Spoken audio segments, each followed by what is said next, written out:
तो आइए अब आपको एक ऐसी प्रतिक्रिया दिखाते हैं जो आम महिलाएं हैं, जो किचन से जुड़ी है, जो एक आम आदमी की जिंदगी से जुड़ा जो बजट है, जो हम चर्चा कर रहे थे, दीपक आपसे पहले बात कर रहे थे कि जो हमारे घर का बजट होता है, हम वो केंद्र के बजट और प्रदेश के बजट को देखकर अपने घर का बजट बनाते हैं।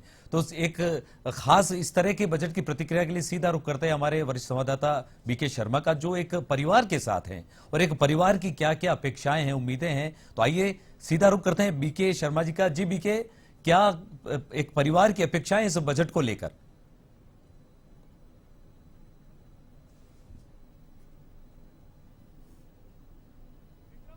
किसी भी बजट का यदि विश्लेषण करना है तो किसी परिवार से जरूर बात करें, क्योंकि परिवार यदि उन्नति करेगा या उसमें सुख समृद्धि आएगी तो यानी कि सरकार की जो योजनाएं हैं वो सफल हैं, उनका बजट सफल है। यदि किसी परिवार का बजट इस बजट से संवरता है और आगे बढ़ता है उनके वित्तीय स्थिति, तो ये इसी को हम जानने के लिए हमारे साथ एक पूरा परिवार है, जिसमें जो परिवार के अंदर सभी अलग अलग जो एज ग्रुप के लोग हमारे साथ हैं, जो अपनी इंडस्ट्री भी चलाते हैं, साथ ही अपने घर की जिम्मेदारी भी चलाते हैं, इनके पास अपने व्यापार की भी जिम्मेदारी है। जी जी। तो ये लोग सही मायने में बजट का क्या मायने होने चाहिए वो ये बता पाएंगे। सबसे पहले जो मुखिया हैं परिवार के, उनसे बात करेंगे। हमारे साथ में सुरेंद्र जी हैं, इनसे बात करेंगे, जानेंगे कि किस तरह का ये बजट की उम्मीद लगाए बैठे हैं, क्योंकि आप सामने A1 टीवी आपके चल रहा है और A1 टीवी पे आप बजट देख रहे हैं, हमारा बजट का विश्लेषण देख रहे हैं। तो किस तरह के बजट की उम्मीद आप लगा रहे हैं? मैं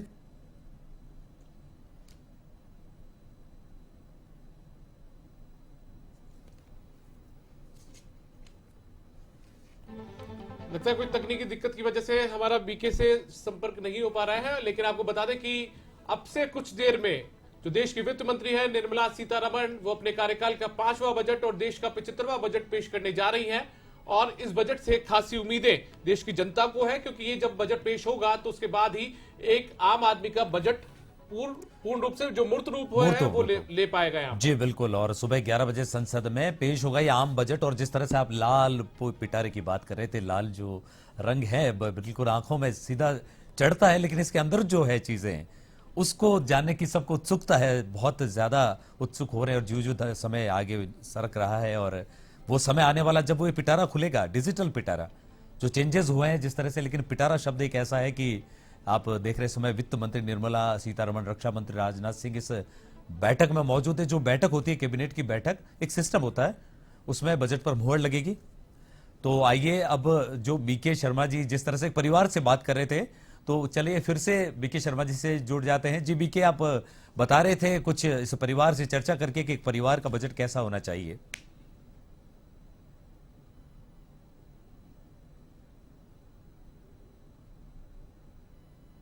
यहाँ पर सुरेंद्र जी बता रहे हैं कि ये ग्रेनाइट और मार्बल की इंडस्ट्री से जुड़े हुए हैं, और ग्रेनाइट मार्बल जो इंडस्ट्री है, हमारी स्टोन इंडस्ट्री है, बहुत सारे लोगों को रोजगार देती है।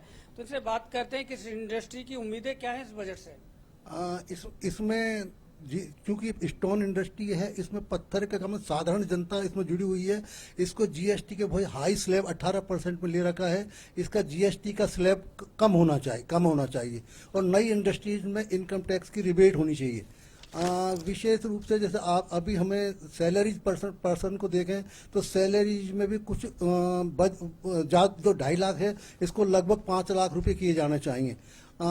इंश्योरेंस का जहाँ तक अपन देखें, अभी तक हमको 25,000 रुपये की छूट दी हुई है, इसको लगभग 50,000 रुपये कर देनी चाहिए। इस तरह की कई छोटी मोटी चीज़ें हैं जिनमें इस पर ध्यान रखा जाना चाहिए। इंटरेस्ट की सब्सिडी, और हम लोगों को पहले इंटरेस्ट की सब्सिडी दी जा रही थी एक्सपोर्ट के लिए, अभी इंटरेस्ट की सब्सिडी को कम कर दिया गया है। हमें अंतर्राष्ट्रीय मार्केट में यदि जम के रहना है तो इंटरेस्ट की जो एक्सपोर्ट के लिए इंटरेस्ट की सब्सिडी है उसको उसी तरह कायम रखी जानी चाहिए। हमारे साथ इन्हीं के छोटे भाई हैं या मुकेश जैन, जो स्टॉक ब्रोकिंग का काम करते हैं क्या, और जो लैपटॉप लेकर ही इस बजट को देख रहे हैं। आपका क्या कह रहा है स्टॉक मार्केट? देखो, स्टॉक मार्केट से के हिसाब से बाजारों में निश्चित रूप से तेजी बनी रहेगी। बाजार परिस्थितियों के ऊपर निर्भर करता है। जैसे अभी कोरोना महामारी के बाद और रूस और यूक्रेन के संकट के बाद और महंगाई दर पे जो वृद्धि हुई, उस पे काबू होने के बाद भारतीय अर्थव्यवस्था हर क्षेत्र में सुधार पे है। तो इसका सीधा साधा उदाहरण है कि देखो जीएसटी कलेक्शन में हर महीने सेकंड हाईएस्ट कलेक्शन आया है, इनकम टैक्स के आंकड़ों में कलेक्शन आया है। इन सबको देखते हुए मेरी सरकार से ये अपेक्षा है कि किसी प्रकार की टैक्स से कोई छेड़छाड़ नहीं की जाए, इंडिविजुअल टैक्स में छूट दी जाए। जो 2.5 लाख रुपए की छूट है उसको बढ़ा के कम से कम 1.5 लाख रुपए बढ़ाई जाए। कॉर्पोरेट टैक्स को नहीं छेड़े किसी तरह, long term capital gain tax को नहीं छेड़े, और जो सबसे बड़ी बात है जो 80cc का बेनिफिट है उसकी अमाउंट बढ़ाया, जो 1.5 लाख का उसको करीब 3 लाख रुपए किया जाए, क्योंकि एक अमाउंट इन्वेस्टेड रहता है तो सरकार के लिए हमेशा काम आता है। तो मेरी सरकार से यही अपेक्षा है कि इस तरह के बजट में कोई छेड़छाड़ नहीं किया है। कलेक्शन की अच्छा कलेक्शन हो रहा है बाजार में। तो और बाजार की जहां तक बात है तो बाजार तो अंतर्राष्ट्रीय परिस्थितियों पर निर्भर करता है। बाजार अच्छा रहेगा, ग्लोबल मार्केट से बाजार चलता है। आज शाम को फेड की मीटिंग की मिनट की मीटिंग आने वाली है, उसके ऊपर प्लस कंपनियों के कार्य परिणाम, तो इन सबों के ऊपर बाजार के डिपेंडेंट है। बाजार बजट निश्चित रूप से ऐसी अपेक्षा कर रहे हैं कि बजट बढ़िया आएगा।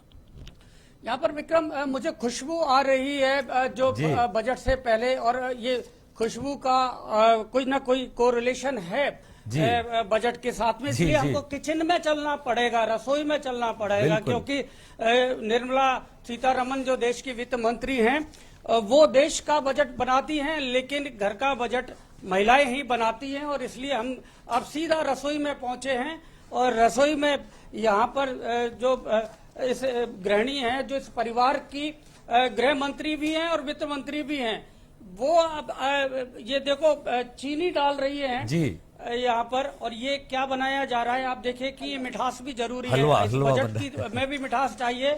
और इसमें भी क्या बना रहे हैं आप? चीनी खूब सारी डाली है आपने। हलवा, क्योंकि वित्त मंत्रालय में भी जब वित्त बजट तैयार हो जाता है तो वहाँ के मंत्री हलवा बनाते हैं, इसलिए मैं भी मतलब कि वित्त के बाद में हलवा बना रही हूँ किचन में। और मेरी एक सरकार से रिक्वेस्ट है कि महिला के सशक्तिकरण के लिए थोड़ा ध्यान दें, महिला की सुरक्षा के लिए थोड़ा ध्यान दें, और ग्रामीण महिलाओं के लिए थोड़ा स्वास्थ्य के लिए, इन सबों के लिए ध्यान दें। तो ये हलवा काफी सारा बनाया है आपने, और हलवा क्या आपने ये रिलेशन भी बता दिया कि बजट के साथ रिलेशन है? के साथ रिलेशन है, क्योंकि बजट जब तैयार की जाती है बजट मंत्रालय में भी हलवा ही बांटी जाती है, लोग खाते हैं वहाँ पे। इसलिए मैं घर पे भी, घर की मुखिया मैं हूँ, बजट वित्त मंत्रालय की मुखिया मैं हूँ यहाँ की, इसलिए मैं यहाँ पे भी हलवा ही बना रही हूँ सबको खिलाने के लिए। तो बजट का जो लोग इंतजार करें उनके लिए भी ये हलवा बनाया जा रहा है यहाँ पर। तो आप देखेंगे कि एक परंपरा है कि जो बजट तैयार करते हैं वो सभी जो वित्त मंत्रालय के कर्मचारी हैं वो हलवा बनाते हैं, और हलवा बनाकर ये खिलाया जाता है। तो ये हलवा की रस्म होती है, बड़ी पुरानी परंपरा है। तो यहाँ भी जो बजट की तैयारी की जा रही है तो उसको लेकर यहाँ हलवा बनाया जा रहा है, आपने देखा है।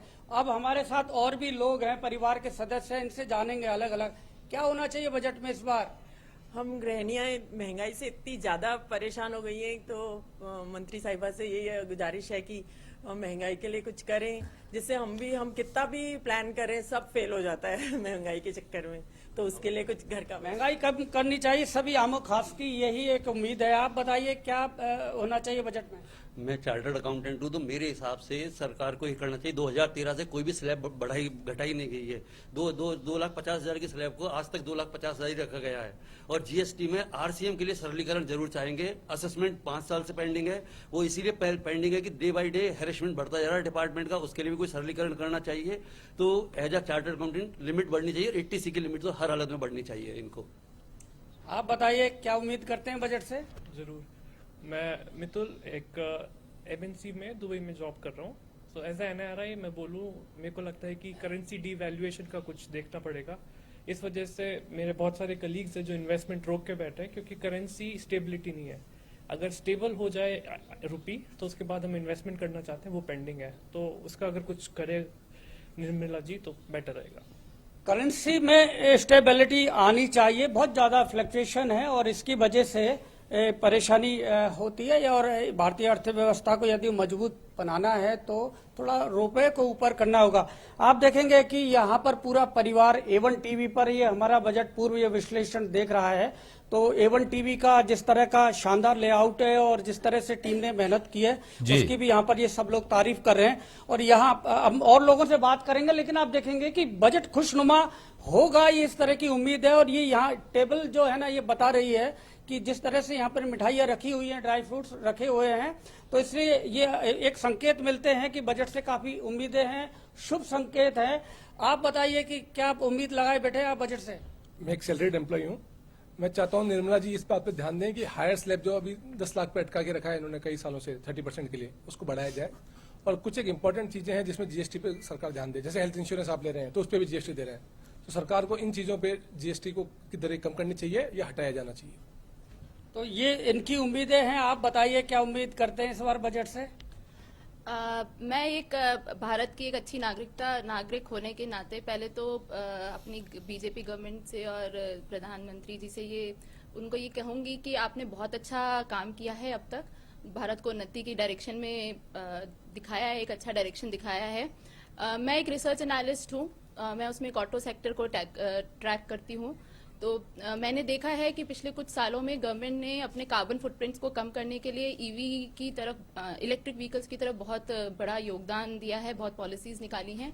मेरी ये उम्मीद है कि गवर्नमेंट उन पॉलिसीज को मेंटेन रखे और इन्वेस्टमेंट करे इस ओर, ताकि अच्छा इंफ्रास्ट्रक्चर बन सके हमारे पास। ईवी व्हीकल्स को इससे प्रोत्साहन मिलेगा, चार्जिंग स्टेशंस और आएंगे तो हम भारतीय और ज्यादा ईवी व्हीकल्स लेने की कोशिश करेंगे। अगर उनकी प्राइजेस को भी कम किया जाए, अगर उन्हें कंपेयर किया जाए आईसी व्हीकल से, तो हमारी प्राइजेस भी ज्यादा हैं, तो हमें उसकी तरफ ध्यान देना चाहिए ताकि हम सीएनजी और इलेक्ट्रिक व्हीकल्स की तरफ और लोगों को प्रोत्साहन मिले।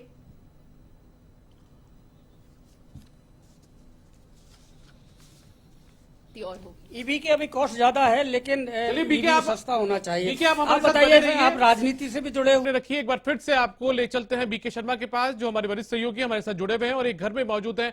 उन्होंने अन्नपूर्णा से बात की, यानी घर की महिलाओं से बात की कि आखिर उन्हें बजट कैसा चाहिए। उनके साथ में कुछ युवा भी मौजूद है। बीके, आप वापस से अपनी बात जारी रखिए।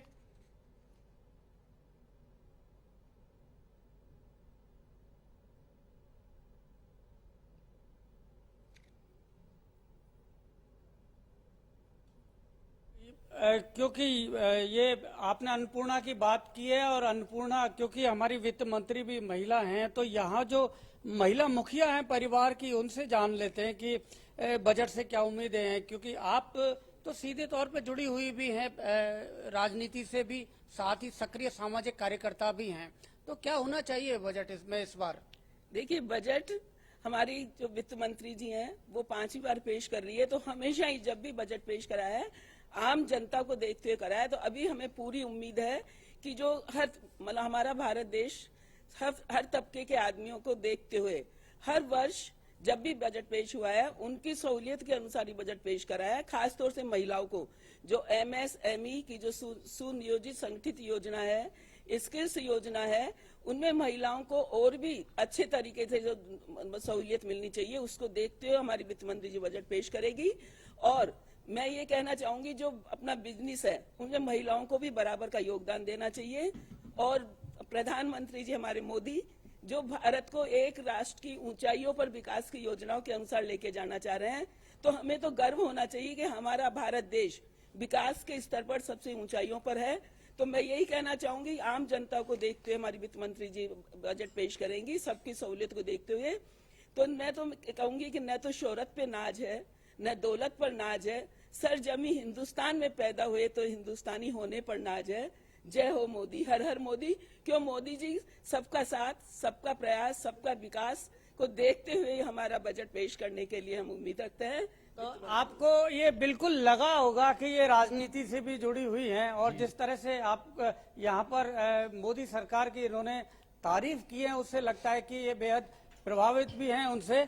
लेकिन यहाँ आप और भी बात करेंगे। मुकेश जी जो सीधे अर्थशास्त्री हैं और अर्थव्यवस्था को बड़े करीबी उसमें समझ रखते हैं। मुकेश जी, कई सारी बातें हैं कि बहुत से विदेशों में इस समय जो पड़ोसी देशों में खास तौर से अर्थव्यवस्था उनकी चरमराई हुई है, ऐसी स्थिति में भारत की अर्थव्यवस्था की स्थिति क्या है और क्या बजट में इसको और मजबूती मिलनी चाहिए? जहाँ एक और पूरी अंतर्राष्ट्रीय अर्थव्यवस्था में चाहे ब्रिटेन हो, चाहे अमेरिका हो, चाहे एशिया हो, वहाँ पर मंदी की बातें की जा रही है, वहाँ पर इन्फ्लेशन की बातें की जा रही है। इन्फ्लेशन सब जगह बढ़ा हुआ आया, 40 सालों में सबसे अधिक इन्फ्लेशन आया। जहाँ तक भारत की बात है, कोरोना के बाद भारत में हर साल इन्फ्लेशन में कमी आई है और आने वाले टाइम में इन्फ्लेशन में कमी आएगी, जीडीपी बढ़ेगी। भारतीय अर्थव्यवस्था की विकासोन्मुखी अर्थव्यवस्था है, इसलिए भारत में किसी तरह की कोई दुविधा नहीं है।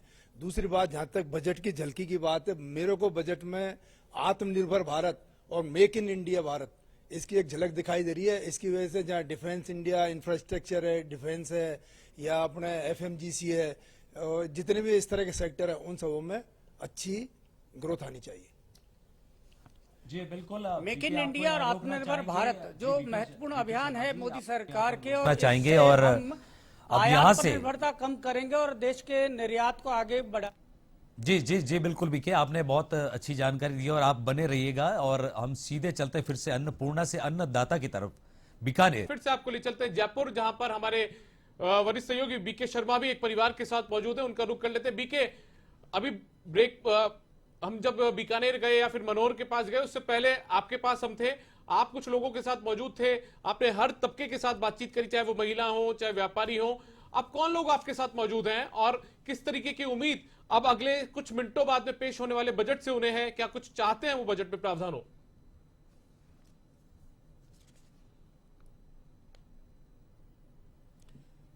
दीपक, हमारे साथ एक पूरा परिवार है और हमने कोशिश की है कि जो परिवार के जो अलग अलग पीढ़ियां हैं वो भी उसमें शामिल होनी चाहिए। बिल्कुल युवाओं से लेकर जो बड़े जो व्यापार को चलाते हैं, परिवार को भी चलाते हैं, जिनके अधीन बहुत सारे कर्मचारी काम करते हैं, इस तरह के एक पूरे परिवार को हमने यहाँ पर ये इस बजट में लाइव किया है। तो इसी से जो परिवार के सदस्य मौजूद हैं, तो इनसे संक्षेप में, क्योंकि अब 5-7 मिनट बाकी है बजट की घोषणा शुरू होने में, तो संक्षेप में एक छोटी छोटी आपसे प्रतिक्रिया ले लेते हैं कि किस तरह की बजट होना चाहिए। खासतौर से स्टार्टअप और इनोवेशन पर बहुत जोर दिया है मोदी सरकार ने। जी, स्टार्टअप पे मेरी के लिए, ताकि वो मोटिवेशन मिले सारे एंटरप्रेन्योर्स को आगे आने के लिए, जो भी एम्प्लॉयमेंट है और खुद एम्प्लॉयमेंट जनरेट करे, वो बेटर रहेगा। आप सीए हैं साथ ही और जीएसटी और टैक्सेशन को बहुत अच्छे से समझते हैं। जीएसटी को लागू हुए 5 साल से ज्यादा वक्त हो गया, लेकिन अभी भी बहुत सारी ऐसे प्रावधान है जिनके कारण जो टैक्स पेयर है उनको परेशानियां हो रही हैं। क्या आप उम्मीद करते हैं कि इसमें कुछ संशोधन होगा और जो व्यवधान है, अड़चने हैं, वो दूर हो पाएगी? आशा यही करते हैं कि इस बार रेट्स में थोड़ी सी कम हो। 5-6 रेटें चल रही हैं हमारे जीएसटी में, जबकि जीएसटी का मेन मोटो है कि जीएसटी में 1-2 ज्यादा से ज्यादा 3 रेटें रहे। उम्मीद करते हैं कि इस बार माननीय वित्त मंत्री इसमें कुछ कमतर करेंगी और कुछ रेटों को मर्ज करते हुए सरलीकरण करेंगी जीएसटी के अंदर। आरसीएम एक बहुत बड़ा पेचीदा काम चालू किया हुआ है इन्होंने। आरसीएम में बहुत सारी व्यवधान है, तो सरकार को आरसीएम के लिए। और भी हमारे साथ महिला प्रतिनिधि है जो महिला वित्त मंत्री से काफी सारी उम्मीदें लगाए हुए बैठे हैं। आपने महंगाई की बात की थी, इसके अलावा एक बड़ी जो समस्या है वो है महिला सुरक्षा, क्योंकि अभी भी इस मामले में सरकार को बहुत कुछ करना चाहिए। आप क्या कहते हैं, बजट में क्या होना चाहिए इस पर? मतलब हाँ, हम भी बहुत वो इस चीज से त्रस्त हैं कि अब घर से बाहर निकलने में भी आजकल और इतना ज्यादा वो हो गया है, तो इसके लिए कुछ और है ना, हम मंत्री साहिबा से करेंगे कि कुछ ऐसी लेकर आए कि हम लोग फ्रीली घूम सकें, कुछ ज्वेलरी पहन सकें, सब कुछ कर सकें। तो मुस्कुराहट आपकी बता रही है। आपने हलवा, बहुत ही स्वादिष्ट हलवा बनाकर सबको खिलाया है। आप बताइए कि थोड़ा हेल्थ की बात भी कर लेते हैं कि हेल्थ के सेक्टर में महिलाओं को क्या उम्मीद है, क्या होना चाहिए बजट में? बिल्कुल होनी चाहिए, महिलाओं के हेल्थ के लिए पूरी उम्मीद होनी चाहिए। जो अक्सर मतलब जैसे ग्रामीण महिलाओं के लिए हेल्थ के लिए वहाँ पे पूरी प्रावधान नहीं है मेडिकल का, तो वो ध्यान रखा जाए, तो ये चाहती हूँ मैं। हाँ, ग्रामीण क्षेत्र में हेल्थ की व्यवस्थाओं को और ध्यान रखा जाए। सुरेंद्र जी, आप क्या मानते हैं, क्या होना चाहिए, क्या हो सकता है आप थोड़े कुछ पलों बाद ही बजट में? सबसे बड़ी तो जो अंतर्राष्ट्रीय मार्केट में टिके रहने के लिए फ्रेट सब्सिडी सबसे ज्यादा आवश्यक है।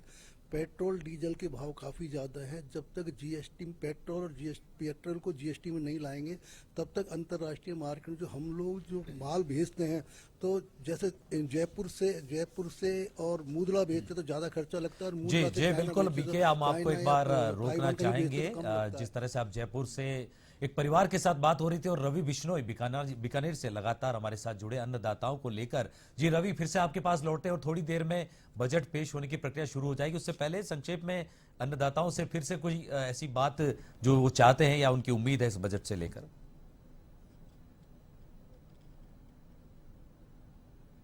बिल्कुल बिल्कुल विक्रम, कुछ ही देर बाद में वित्त मंत्री निर्मला सीतारमण बजट पेश करेगी और किसानों से जो अन्नदाता हैं उनसे फाइनल कमेंट ले लेते हैं कि अब जैसे जैसे नजदीक वक्त आ रहा है वैसे वैसे इनकी उम्मीदें किस तरह से और बढ़ रही है। आप बताएं, परंपरागत खेती आपके पीछे है, सरसों की फसल आपके पीछे है और राजस्थान का योगदान पूरे देश में सरसों की पैदावार को लेकर माना जाता है। बिल्कुल बजट आने वाला है, अब बताइए आपको क्या चाहिए।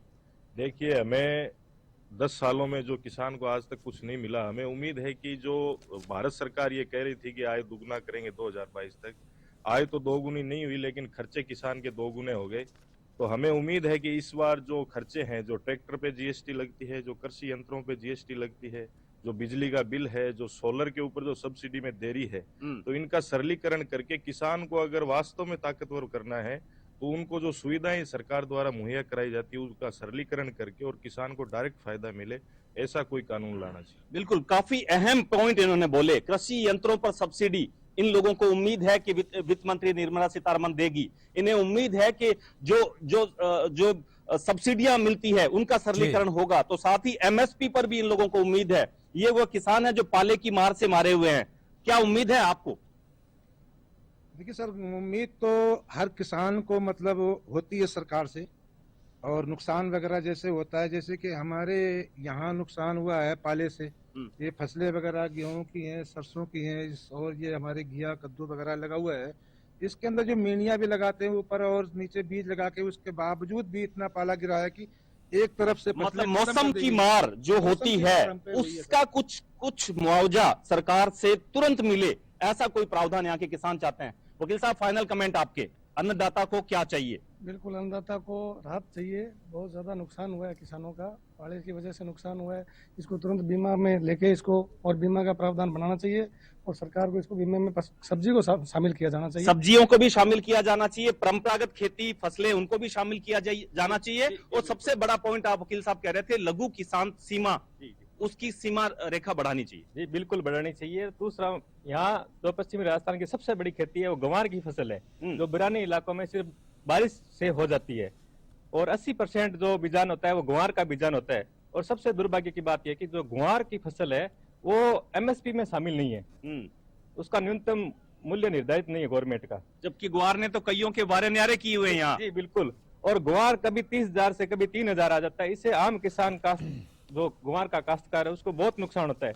तो उसे कम से कम जी बिल्कुल रवि, हम आपको यहाँ पर रोकना चाहेंगे एक बार। अन्नदाताओं से जो बात हो रही है और अन्नदाताओं से सीधे फिर से चलते हैं अन्नपूर्णा की तरफ, एक परिवार की तरफ, जहां हमारे वरिष्ठ संवाददाता बीके शर्मा लगातार हमें उनके विचार से रूबरू करवा रहे हैं। जी बीके।